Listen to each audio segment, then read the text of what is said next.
Hi everyone, my name's Hannah Chambless. I am the lead hydrologist at Grand Canyon National Park, and I'm going to be talking to you all today about some of the post-fire water resource monitoring and research projects that we've been working on, both as the Park Service and in collaboration with a number of other agencies, primarily some centers with the USGS and Northern Arizona University, who've been doing a lot to do some really important post-fire water resource monitoring.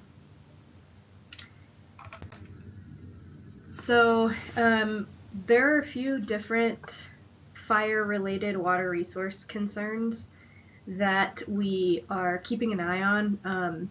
The first is possible risks to drinking water. So the park currently gets all of its drinking water from Roaring Springs to supply water to developed areas. The park is currently updating its drinking water treatment and delivery infrastructure to include surface water intake from the mouth of Bright Angel Creek. So that'll supply drinking water to developed areas in the Inner Canyon and the South Rim, where Roaring Springs will continue to supply drinking water to the North Rim. So we're worried about persistent post-fire contaminants on the surface of the North Rim flushing into the groundwater system. So Roaring Springs is part of this deeper groundwater system that's about called the R Aquifer, that is about 3,000 feet below the surface of the North Rim. And Bright Angel Creek is a spring-fed tributary to the Colorado that's sourced from a number of springs in the same groundwater system. The groundwater system is pretty closely and quickly connected to the surface. There's thousands of sinkholes all over the North Rim, and the rate at which water that falls on the surface is snow or rain can make its way down to that deeper aquifer system pretty quickly. There's some evidence that it can happen within a day. So the worry of having contaminants on the surface making their way into the drinking water system and into the groundwater is a concern.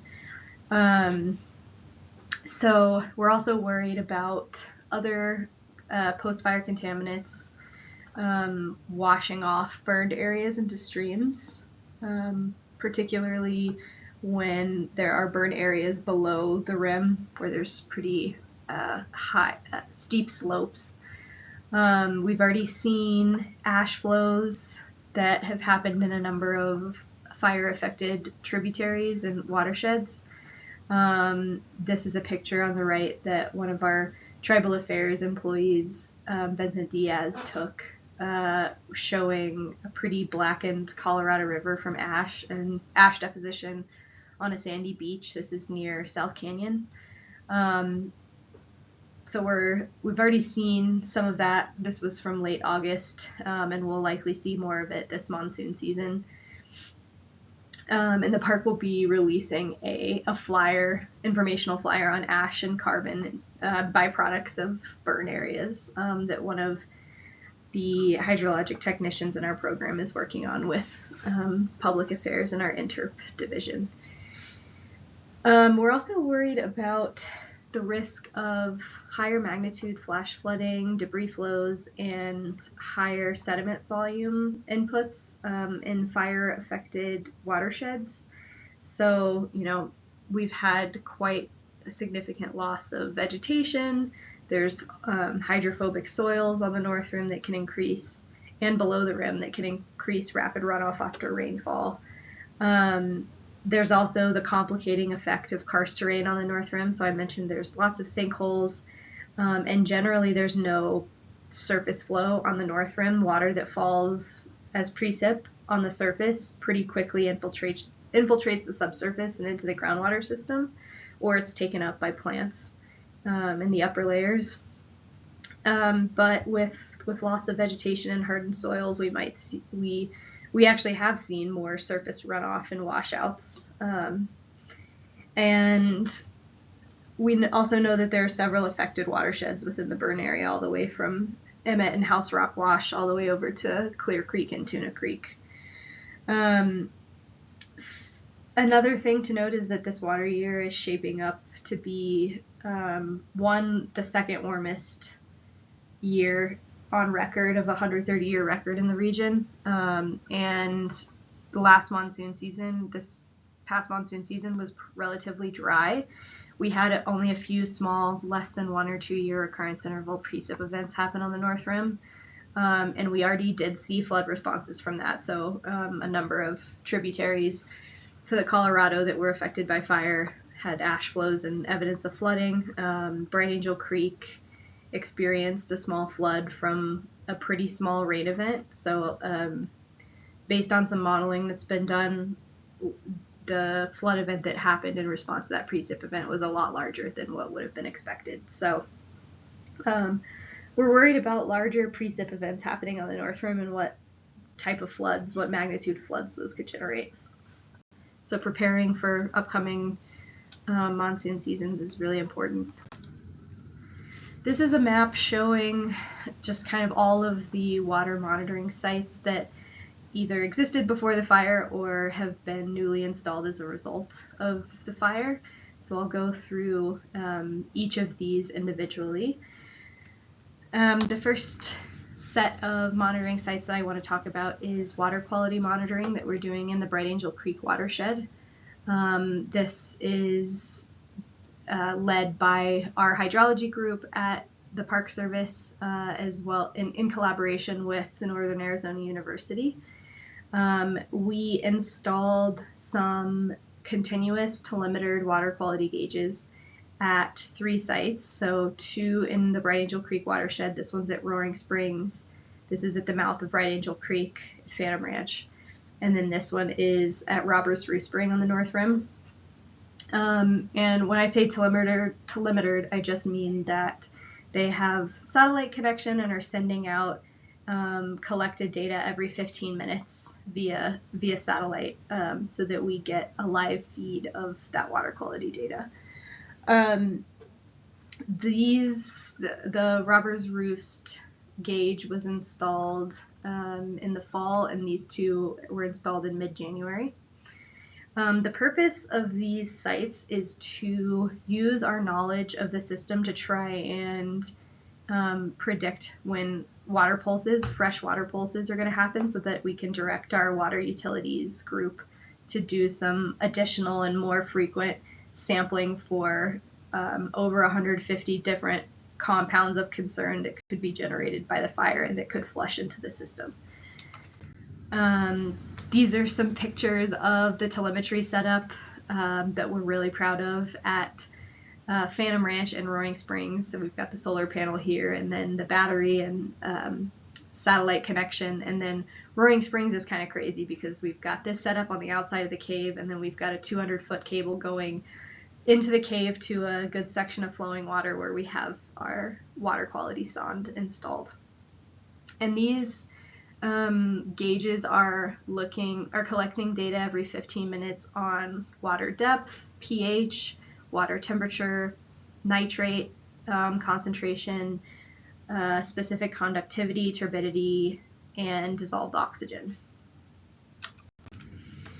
So here is some data that's been collected this water year at 2 different gauges in Roaring Springs. The first one from the beginning of the water year on October 1st to about mid-January was water depth and specific conductivity data collected at an existing gauge in Roaring Springs that's not telemetered, that we were able to download in January. And then in mid-January was when we were able to install the telemetered gauges. So that data still needs to be smoothed out and QA/QC'd, but this is what we've gotten so far.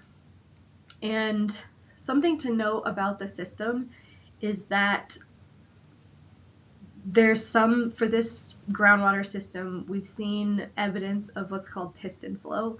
So when precipitation events happen on the North Rim, whether that be a large enough monsoon event or snow melt, and fresh water infiltrates the subsurface and makes its way out at springs in the canyon, it will first push older water out and then that fresh water will come through. So oftentimes with water pulses, we see a rise in water depth first, and then with a lag, and then a drop in conductivity a few days later.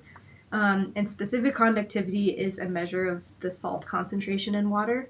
So when you have fresher water, you have lower concentrations of salts and lower specific conductivity values. Because that water is newer, it hasn't been interacting and stored in the host rock and pulling out salts from host rock as long. So you see a drop in conductivity when fresh water comes through. So what we can do, knowing about this piston flow effect, is that once we start to see water depth rise at a gauge, we know fresh water is going to come through within a few days. And so we can plan to do post-fire contaminant sampling. So we've had 5 water pulse events at Roaring Springs so far this water year, which is atypical of an average water year at Roaring Springs from our 14-year record of depth and flow at Roaring Springs. So we generally see like maybe 1 monsoon event response, and then we'll see 1 big snowmelt pulse every year. And this year we've seen 2 monsoon events, 3 monsoon events possibly, and currently 2 snowmelt pulses. So that could be indicative of changing conditions on the North Rim from the fire. We've also had a really warm water year, so snow will fall on the North Rim and then will melt immediately. So we've now had 2 different snow melt events that have shown up at Roaring. But you'll see for these smaller events that make their way through the system, the lag time is a little longer. So for these first 2 small events, the difference in time between the rise in water depth and when that fresh water came through is about 6 days. And then for these larger events, the snow melt event in mid-January was a day of lag time, and then this one that's currently happening was about a 3-day lag time. But still, we have time to plan a water sampling at this site. So I mentioned before, multiple melt events. This is aerial imagery on the North Rim showing snow accumulation in early December. That's starting to melt off. And then more snow accumulation in mid-February that begins to melt off and result in this water pulse event at Roaring Springs. The black circle is indicating the approximate source area on the North Rim for Roaring Springs specifically. So you can see within this black circle, significant melt that generated these 2 snowmelt events. So before we had our live gauge installed, water utilities did conduct a special sampling event after a monsoon storm happened on the North Rim. Unfortunately, I think the sampling was a little too early because that fresh pulse of water didn't arrive till 3 days later, as you can see there. And then they do monthly sampling events, which are shown here. Those monthly events before the fire would include E. coli and coliform sampling, but since the fire, they've added dissolved organic carbon and a suite of heavy metals and nitrate and phosphate to that sampling suite. And so this monthly event just coincidentally happened to occur during a freshwater pulse. And so the results from that did not show any concerning levels of dissolved organic carbon or heavy metals or nitrates and phosphates, but we weren't able to do the full suite of contaminant sampling. But it did hit that pulse, which was great. Another monthly sampling event, and then because we had our live data installed and we were able to get alerts when water depth started rising, we were able to plan a special sampling event for a number of different compounds that includes volatile organic carbons, synthetic organics, polyaromatic hydrocarbons, dissolved organic carbon, phosphates and nitrates, heavy metals, about 150 different possible contaminants. And we're still awaiting the results of that, but that sampling event occurred on March 4th.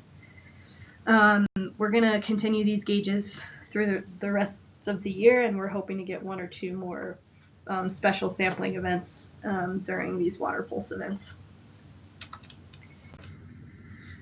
So the USGS Arizona Water Science Center and Grand Canyon Research and Monitoring Center installed some new stream gauges and precip gauges. So Arizona Water Science Center installed these 3 gauges in Bright Angel Creek, these blue triangles that are telemetered, so we get a live feed of water depth data. There was an existing gauge at the mouth of Bright Angel Creek, which was converted to telemetered so we can get live data. That's run through Grand Canyon Research and Monitoring Center. And then AZWSC installed 3 telemetered precip gauges on the north rim here, which are bolded as these tan triangles.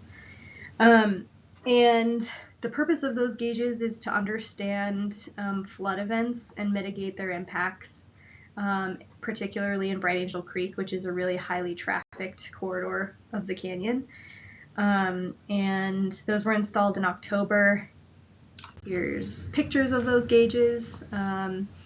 So we've got the stream gauges also have precip gauges installed at them as well. So we've got the battery and telemetry set up, and then an optical gauge as well as an in-stream gauge as a backup. And so we've been, Arizona Water Science Center has been collecting data at these gauges since October, and our hydrology group at the Park Service worked with our canyon district rangers to create a North Kaibab evacuation plan. So we used historic data at the Phantom Ranch stream gauge to get a sense for what type of flood events have happened in the past, and set rises in water depth thresholds that would trigger various phases of an evacuation, so a ready phase all the way to an actually evacuate phase. And we're hoping that data collected at these stream and precip gauges will better inform that evacuation plan. Right now it's pretty conservative, so having some events happen, calibrating these stream gauges and updating that plan so that we're not having people evacuate way too often. This is the flash flood risk flyer that's now posted at Phantom Ranch, and I believe on the Backcountry website, warning visitors of flash flood events and what to do and what that looks like. So this is a zoomed in map of the map that I was showing earlier, highlighting as the blue triangles, the new telemetered stream gauges that the Arizona Water Science Center installed in October. The alerts, the water alerts that we've had our backcountry rangers sign up for on these gauges were set by analyzing the 100-year record of stream flow at Phantom Ranch at the existing gauge there. And that analysis of historic data showed that rises in water depth of about 2 feet above the baseline depth, or indicative of about a 2-year flood event. There was the largest flood ever recorded in 1966 at Bright Angel Creek, had a rise of about 8 feet above the baseline depth, and an event in August of 2021 was thought to be about a 25-year flood event, and that resulted in a 7-foot rise in depth above the baseline. So the triggers that we have established for the North Kaibab evacuation plan that backcountry rangers have signed up for are based on those historic flood recurrence intervals. So if the water depth does not rise above 13 feet, that would be a less than 2-foot rise in depth above the base flow, and that's indicative of a 1 to 2 year flood event, and it's not as much of a concern. However, a rise in water depth above 16 feet at the mouth of Bright Angel Creek, that is indicative of a 5-foot rise in water depth above the baseline, and that's close to about a 25-year flood event.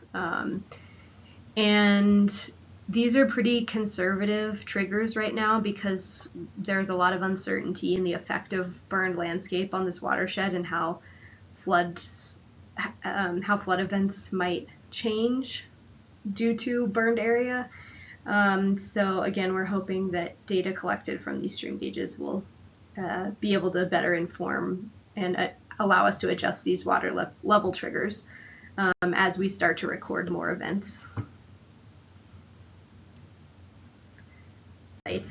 And then same with the precip gauges, they're telemetered, and we have had the backcountry rangers sign up for triggers from those precip gauges as well, which are part of kind of the ready phase of this ready, set, go evacuation plan. So next I'll talk about some additional flash flood monitoring in other fire affected watersheds. So this map again shows as the bolded tan circles at the head of Crystal Creek, Wogget Creek, Nincoweep. Those are newly installed precipitation gauges that the Pacific Coastal Marine Science Center installed in the fall. And yeah, these are at the head of fire-affected drainages, and then there are existing GCMRC gauges in South Canyon, North Canyon, and House Rock Wash that are also collecting precipitation data in fire-affected drainages, as well as some existing GCMRC stream gauges in House Rock Wash. There are also a number of remote cameras that are installed facing fire-affected drainages. A lot of these already existed through a GCMRC project to monitor sandbars. The ones on the map at House Rock, North Canyon, Quagget, and Bright Angel Creek were recently installed in October to add more monitoring of fire-affected drainages in addition to the existing ones. So this will tell us these precipitation gauges, these additional cameras, and the GCMRC stream gauges will be able to give us a better idea of what rain events cause what magnitude floods in this post-fire landscape.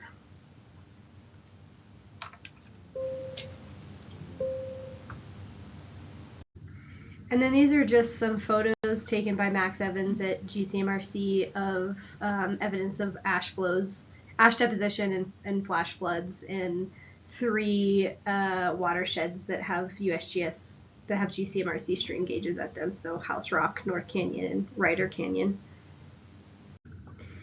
And then the last monitoring work I want to talk about is some soil contaminant sampling work that was done by a scientist at the Pacific Coastal Marine Science Center on the North Rim. That's indicated by these brown circles on the North Rim. And she was collecting samples at these sites to look for polyaromatic hydrocarbons, dioxins, heavy metals, charcoal, and ash. And that sampling occurred 3 months after the fire was contained and about 5 days after a rain event. So she screened for PAHs at 20 of the 26 total sample sites and only detected 1 compound at half the sites. But the concentration of that compound was less than 2 times below the threshold at which biotic effects are possible, so that's great news for preliminary results. The other half of the sites didn't have any PAHs detected, and that includes sites within the North Rim developed area, the head of Bright Angel Canyon, and in some of the unburnt forest control sites. She'll be doing additional screening of PAHs, so higher resolution screening with looking for PAHs at a lower minimum detection limit. And then we're still waiting on the heavy metal and dioxin results. And that's it. If you have any questions for me that I didn't address here or that came up during this presentation, feel free to email me at the email provided below. And that's it. Thank you so much for having me, and sorry I can't be there in person.